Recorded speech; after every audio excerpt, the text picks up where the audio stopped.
کا تندرستی اور عمر کی دراز عطا کرے۔ تو جیسے کہ ہم جانتے ہیں کہ میں اور آپ پاکستان کا حصہ ہیں، پاکستان کی سرزمین پر آپ نے اور میں نے جنم لیا، اس معاشرے کا اس سرزمین کا حصہ ہے اور اس پر اپنی زندگی ایام کو بسر کرتے ہیں۔ مگر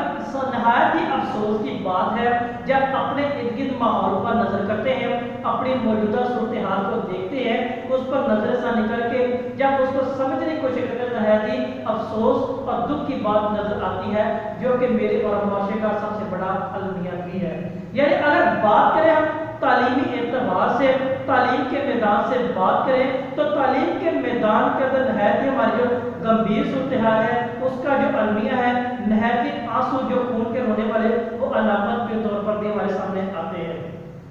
تو جیسے کہ ہم اپنے معاشرے کا ذکر کریں تعلیمی اعتبار سے، جب دیگر ممالک کی بات کرتے ہیں، دیگر ممالک سے اس کا موازنہ کرتے ہیں، اس کو دیگر اعتبار سے دیکھتے ہیں، تو ہمارا جو معاشی نظام نہایت ہی پسماندہ اور حقیر سے حقیق تر ہوتا وہ چلا جا رہا ہے۔ اور اس کی سب سے بڑی ایک ہی وجہ ہے جس کے نتیجے پر میں آج پہنچا ہوں، جو آپ کے ساتھ میں اس کو شیئر کرنے والا ہوں، آپ کے ساتھ اس کو بانٹنے والا ہوں، آپ کو اس کے آگاہ کرنے والا ہوں، وہ ایک ہی نقطہ ہے، ایک ہی پوائنٹ ہے، اور اس سے بڑی اور المیہ کی بات ہمارے سامنے وہ ہو ہی نہیں سکتی۔ اگر موجودہ 2021 کی بات کریں، جیسا ہم نے دیکھا جو CSS پاکستان سینٹرل اسپیڈ کا جو امتحان ہے، جس میں ہمارے پاکستان کی جو بیوروکریسی ہے، ہمارے پاکستان کے نظام کو چلانے کے لیے کینڈیڈیٹ کا، نوجوانوں کا، امیدواروں کا انتخاب کیا جاتا ہے، اگر اس کے نتیجے کی بات کریں تو 2021 کا جو رزلٹ وہ صرف 2% ہے، بلکہ اس سے بھی کم ہے۔ اور اس کی وجہ کیا ہے؟ جو کہ ہمارا نظام تعلیم اور اس کے اندر موجودہ جو صورتحال ہے، جو المیہ کے لحاظ سے، اس کی کوتاہیوں کے لحاظ سے، اس کی جو منفی جو اثرات ہیں، اس حوالے سے تھوڑا سا آپ کے ساتھ شیئر کروں گا کہ وہ کس لحاظ سے ہے۔ یعنی جب CSS کی بات کی جاتی ہے، تقریباً پاکستان کا ہر نوجوان طبقہ اس سے ریلیٹڈ ہونا چاہتا ہے، اس سے منسلک ہونا چاہتا ہے، مگر اس کا جو رزلٹ وہ دن بدن کم ہوتا چلا جا رہا ہے، اور 2021 کی بات ہے وہ 2% سے کم رزلٹ ہے۔ یعنی صورتحال پہلے سے بھی زیادہ خراب اور دگروں کی حالت میں وہ جا پہنچی ہے۔ یعنی 1.19% رزلٹ جو سینٹرل سروس سپیریئر 2021 کا نتیجہ ہے، جو نہایت ہی شرم کا المیہ میرے لیے اور آپ کے لیے بھی ہے۔ اب اس کی بات میں کیا کہہ سکتا ہوں، اس سے بڑھ کر شرم و حیا کی بات اور کیا ہو سکتی ہے، اس سے بدنصیبی کی بڑی بات اور کیا ہو سکتی ہے، جو کہ سراسر دوسرے ممالک کی مثالیں دینے کے ہم فخر کرتے ہیں، مگر اپنے بارے میں جب دیکھتے ہیں تو وہ سارے سارے اطمینان فخر وہ سارے سارے جاتا رہتا ہے۔ جب اپنی باری کی بات میں کرتا ہوں، جب اس معاشرے کو دیکھتا ہوں، اس کے تعلیمی نظام پر نظر کرتا ہوں، تو نہایت شرمندگی کے مارے میرے علاوہ میرے پاس کوئی اور چیز وہ ہے ہی نہیں ہے، وہ میں کیا کس طریقے سے بیان بھی کر سکوں۔ یعنی پچھلے کئی سالوں سے اگر یہ تسلسل دیکھا جائے ہمارے تعلیمی نظام کے اندر، وہ قومی زبان کا فقدان ہے۔ اگر پاکستان کی بات کریں، پاکستان نے نہایت ہی بڑی قربانیوں کے بعد اس سرزمین کو حاصل کیا، اپنی آزاد ریاست وطن کو حاصل کرنے میں اپنا کردار ادا کیا، اور اس ملک کی قومی زبان اردو کو قرار دیا گیا تھا، مگر افسوس کے ساتھ کہنا پڑ رہا ہے، نہایت ہی شرمندگی کی ہے، اور میرے لیے یہ نہایت ہی المیہ کا مقام ہے کہ میرے ملک یعنی پاکستان کی قومی زبان اردو ہے، مگر اردو زبان نہ ہونے کے برابر ہے۔ اگر پاکستان کے قانون کے مطابق میں بات کروں تو پاکستان کے قومی زبان وہ اردو ہی ہے، پاکستان کے قانون کے مطابق پاکستان کی قومی زبان وہ اردو ہی ہے، مگر ہمارے تعلیمی نظام کے اندر، ہمارے تعلیمی اداروں کے اندر اردو نہ ہونے کے برابر ہے۔ اور یہی سب سے بڑا المیہ ہے کہ جو CSS 2019 کا جو رزلٹ ہے وہ 2% سے بھی کم، یعنی 1.19% کے ہے۔ یعنی کسی بھی قوم کی بیوقوفی، کسی بھی قوم کی لا علمی، کسی بھی قوم کی جہالت پر نظر کیا جائے، اور کسی بھی قوم کی عناد، تکبر اور دھوکے بازی پر اگر نظر کی جائے، تو اس کا اپنی قومی زبان سے دور ہونا اور غیر ممالکی جو زبانیں ہیں ان کو اپنے دفاتر کے اندر، اپنے تعلیمی نظام کے اندر اس کو رائج کرنا، یہ سب سے بڑی بیوقوفی، جہالت اور لا علمی کی بہترین نشانی میں سے ہے۔ پاکستان اگر دیگر ممالک سے پڑھ کر کوئی آتا ہے اور CSS کے امتحان دیتا ہے، اور CSS کا امتحان وہ اچھے نمبروں سے پاس کر کیوں؟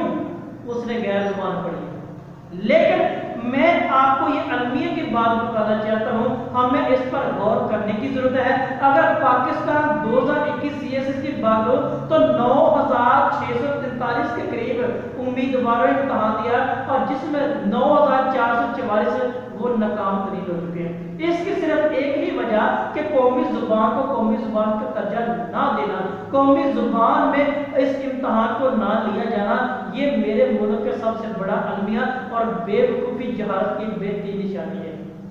और इसकी एक ही वजह है कि तहरीरी इम्तहान को कौमी जुबान में ना लेना, इसका तहरीरी जुबान में ना लिया जाना। पाकिस्तान की कौमी जुबान सुप्रीम कोर्ट ऑफ पाकिस्तान के कानून के मुताबिक देखी जाए तो कौमी जुबान को दफातर के नफाज वो जरूरी करार दे दिया गया, जो एक नाकाम तरीन मुआशरे की बेहतरीन निशानी भी है। हमारे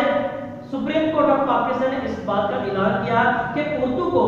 दफातर के अंदर कौमी जुबान के तौर पर राइज किया जाए, उर्दू को निज़ाम तालीम के अंदर बतौर कौमी जुबान उसका दर्जा वो दिया जाए, मगर अफसोस सब अफसोस ऐसा नामुमकिन नहीं हो सका। ये नामुमकिन तो तौर पर भी ये हो सकती है। अब यही बात इस चीज पर करें, इसी बात को देखें, जो तालिब इल्म कामयाब हुए हैं उनका किसी न किसी नाते से पब्लिक सर्विस कमीशन से उसका नाता जरूर है, उसका रिश्ता जरूर है। रिटायर्ड मुलाजिमीन इस सर्विस कमीशन का हिस्सा है, जो कि पाकिस्तानी कौम और नौजवानों के साथ सरासर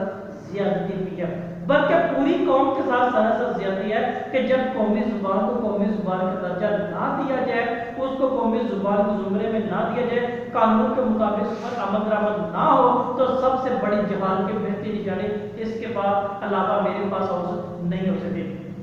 हम कहते हैं कि पाकिस्तान चाइना के साथ बेहतरीन दोस्त है, चाइना के साथ उसके बेहतरीन ताल्लुक है, चाइना के साथ उसके इंतहाई क्लोज दोस्ताना माहौल भी है, मगर चाइना ने आज तक उर्दू को बतौर कौमी जुबान चाइना के अंदर वो राइज नहीं किया, बल्कि अपनी कौमी जुबान चाइना को किया है और उसकी कामयाबी का जरिया यही है। अब यही बात हम देखें अपने मुल्क मुआशरे का पाकिस्तान पर इसको आयद करें तो देखा जाए तो हमारे पाकिस्तान की नाकामी की सबसे बड़ी वजह यही है कि कौमी जुबान को कौमी जुबान का दर्जा ना दिया जाना। यही बदनसीबी और शर्मिंदगी की मिसाल मेरे पास इसके अलावा नहीं है और ना ही इसके अलावा बढ़कर और दी जा सकती है। अजीज दोस्तों, बुजुर्गों और बहनों, नौजवानों, साथियों, दोस्तों, अगर हम ये कहते हैं कि हमने कामयाब होना है, अगर आप कहते हैं कि मुल्क को तरक्की की राह पर गामजन करना है, अगर आप कहते हैं कि मुल्क को दीगर ममालिक की तरफ तरक्की से तरक्की याफ्ता बनाना है, तो हमें अपनी कौमी जुबान को तहरीरी मैदान में अपने तालीमी अदारों के अंदर राइज करना होगा, इसको इसका हिसाब बनाना होगा। अगर ये चीज़ मुमकिन होगी तो पाकिस्तान तरक्की करेगा, अगर ये मुमकिन नहीं, पाकिस्तान 100 साल आगे मजीद भी करे तो तरक्की नामुमकिन है, जो कि सरासर कानून के तकाजों के मुताबिक बात दुरुस्त और अपनी मिसाल आती है। मैं ये समझता हूँ कि हमारी जो इस वक्त की जो हुकूमत है उससे मेरी अपील है, उससे मेरी दरख्वास्त है कि बामुताबिक पाकिस्तानी कानून के, बामुताबिक सुप्रीम कोर्ट ऑफ पाकिस्तान के ऑर्डर के मुताबिक है कि कौमी जुबान को तहरीरी तौर पर इम्तहानात में राइज किया जाए और हमारे जो तालीमी अदारे हैं उनके अंदर उर्दू को कौमी जुबान का दर्जा दिया जाए और हमारे सरकारी दफातर के अंदर भी इसको कौमी जुबान के तौर पर राइज किया जाए। अब यही बात देखें तो दीगर ममालिक हमारे सामने आती है, दीगर ममालिक हम मिसालें लेते हैं, हम उनको देखते हैं, उनकी तरक्की का राज सिर्फ उनकी कौमी जुबान पर है। आज हमें इस अलमियत पर गौर करने की जरूरत है, आज हमें इस जहालत, बेवकूफ़ी और लाइल्मी के जो उनसर है, एलिमेंट है, उसको देखने की जरूरत है कि ये किस हद तक दुरुस्त है, किस हद तक नहीं है। अगर आप चाहते हैं कि हमने तरक्की करनी है, हुकूमत तो बहुत दावे करती है, हमारे नौजवान तबका इससे मायूस हो चुका है कि हमारी हुकूमत और आवाम के माबैन ताल्लुक वो लाइल्मी जहालत वो कौमी जुबान की वजह से है। क्यों कौमी जुबान को राइज नहीं है? हमें इस बात पर गौर करने की जरूरत है, हमें इस बात को देखने की जरूरत है आखिर किस हद तक इस नाकामी का सामना हम करेंगे, किस हद तक हम इस नाकामी का डंडोरा अपने गाल में लिए वो लिए फिरेंगे। लिहाजा हमें इस बात को सोचने की जरूरत है। मेरी हुकूमत पाकिस्तान से भी अपील है, मेरी उन तमाम साहब इक़्तिदार से अपील है कि कौमी जुबान को कौमी जुबान का दर्जा दिया जाए, कौमी जुबान को CSS और दीगर इम्तहान में कौमी जुबान के तौर पर हिस्सा दिया जाए, उसको राइज किया जाए ताकि मुल्क पाकिस्तान की तरक्की मुमकिन हो सके, वरना ये नामुमकिन ही है और नामुमकिन तय क़यामत रहेगी और इससे बढ़कर शर्मिंदगी बदनसीबी की अलामत और गात मेरे पास होने चाहिए। अजीज दोस्तों, ये आपका फर्ज है, ये आपका हक है, इसके हक में आवाज उठानी होगी, इसके हक में बात बोलनी होगी और इस वीडियो को भी आपने देखना होगा, इससे समझना होगा, इसको लाइक और शेयर भी करना होगा ताकि सारे इत्तेफाक तक बात पहुंच सके, ताकि हमारी जो कौमी जुबान को कौमी दर्जा दिया जा सके, ताकि पाकिस्तान के नौजवान तबका बासानी तरीके से अपना मुस्तकबिल संभाल सके। आप सबका बहुत शुक्रिया।